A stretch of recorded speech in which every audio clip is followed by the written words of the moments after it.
जय हिंद। बंगाल में चल रही हिंसा के खिलाफ सुप्रीम कोर्ट में एक याचिका डली है कि जो भी वहां बरदाते हुई है उसकी एसआईटी द्वारा जांच कराई जानी चाहिए। ठीक वैसे ही कि जैसे कि गोधरा के समय हुआ था, लेकिन गोधरा के समय जो हुआ वो कुछ समय के लिए हुआ था, लेकिन यहाँ चुनाव के बाद से जो अब तक जारी है, जो खत्म होने का नाम नहीं ले रहा और वहाँ का पुलिस प्रशासन पूरी तरह से मौन है या तो उनके समर्थन में है। एक 60 साल की महिला जिसके 6 साल के पोते के सामने उसका गैंग रेप किया जाता है। जब खेजूरी विधानसभा का रिजल्ट आता है, वहाँ भारतीय जनता पार्टी का कैंडिडेट जीत जाता है। उसके बाद ये लोग धमकी देते हैं, फिर उसकी बहू घर छोड़कर चली जाती है। एक 60 साल की बूढ़ी औरत जिसके पोते को चारपाई से बांध देते हैं और 6 साल के पोते के सामने दादी के साथ गैंगरेप होता है। उसके बाद जाकर ये मोहल्ले वालों से बताती हैं। उसके बाद इनका मेडिकल चेकअप कराया जाता है, जहाँ गैंगरेप की पुष्टि होती है। पुलिस खानापूर्ति करते हुए एक व्यक्ति को नामजद करती है। इनका कसूर क्या था कि ये भारतीय जनता पार्टी की कार्यकर्ता थी। वहाँ रेप को एक हथियार की तरह इस्तेमाल किया जा रहा है। एक दूसरी लड़की जो 17 साल की है, जो कि एससी समाज से है, उसके साथ पूरी रात गैंगरेप होता है। अधमरा कर उसे जंगल में फेंक दिया जाता है। ये एज्यूम करके वो मर चुकी है। वो जिंदा होकर वापस लौटती है। उसने भी गुहार लगाई है कि इस मामले की एसआईटी द्वारा जांच कराई जानी चाहिए। तीसरा मामला धर्मा मंडल का है, जिनका कसूर ये था कि वो भारतीय जनता पार्टी के लिए प्रचार कर रहे थे। उनके ऊपर कुल्हाड़ी से हमला हुआ, जिनकी 15 जून को मौत हो जाती है। उनकी वाइफ पूर्णिमा मंडल, उन्होंने भी सुप्रीम कोर्ट को रुख किया है। लेकिन यहाँ भारतीय जनता पार्टी पूरी तरह से मौन है।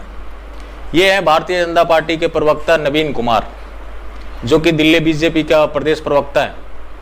ये ट्वीट कर रहे हैं कि इससे भयानक क्या हो सकता है कि एक 60 साल की बीजेपी कार्यकर्ता का उसके पोते के सामने गैंगरेप होता है और मीडिया पूरी तरह से मौन है। मतलब अब भारतीय जनता पार्टी के नेता यहाँ मीडिया का काम कर रहे हैं। ऐसे ये लोग ट्वीट करते हैं तो मेरे को शक होता है कि ये लोग हिंदुओं को डराना चाहते हैं।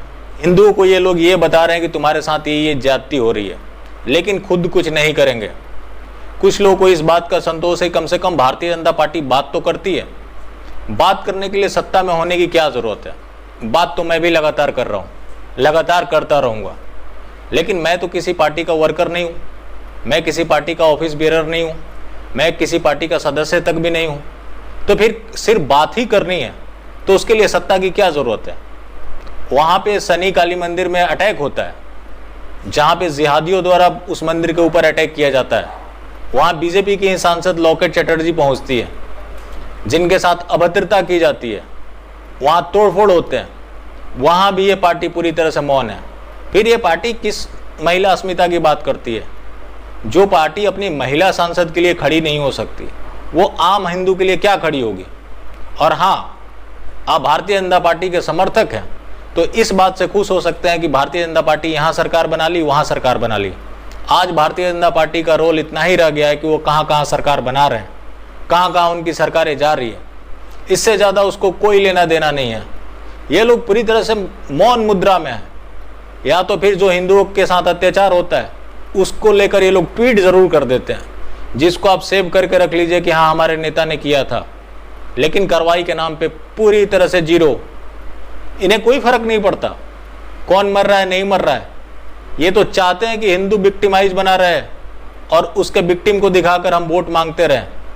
यही इनकी रणनीति है, जिसकी वजह से आज इतना हिंदू मारा जा रहा है। वरना ये लोग चाहते तो ये घटनाएं कब की रुक चुकी होती। सुप्रीम कोर्ट फैसला लेगा, लेकिन वहाँ हिंदुओं के खिलाफ अत्याचार जारी है। ये रुकेगा कब? सुप्रीम कोर्ट क्या कर सकता है? देश को चलाने की जिम्मेवारी सुप्रीम कोर्ट को नहीं है, देश को चलाने की जिम्मेवारी इनको दी गई है। लेकिन ये अपनी दायित्वों को समझना नहीं चाहते, या तो फिर इनको एहसास ही नहीं है। आज यही वजह है कि अपोजिशन मोड से आज तक बाहर निकल ही नहीं पाए। ये दुखड़ा ज़रूर रोएंगे, निंदा ज़रूर करेंगे, लेकिन हिंदुओं का मामला हो वहाँ तो निंदा भी नहीं कर पाते।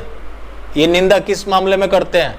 जहाँ इनके आमने सामने का मामला हो, कांग्रेस ने ये कर दिया, उसने ये कर दिया, उसने वो कर दिया, वहाँ ये निंदा भी कर लेते हैं। लेकिन जहाँ हिंदुओं के खिलाफ अत्याचार हो रहे हो, वहाँ ये निंदा शब्द का भी इस्तेमाल नहीं कर पाते हैं। ऐसे हैं हमारे हिंदूवादी सरकार। बाकी फिर मिलते हैं। जय हिंद।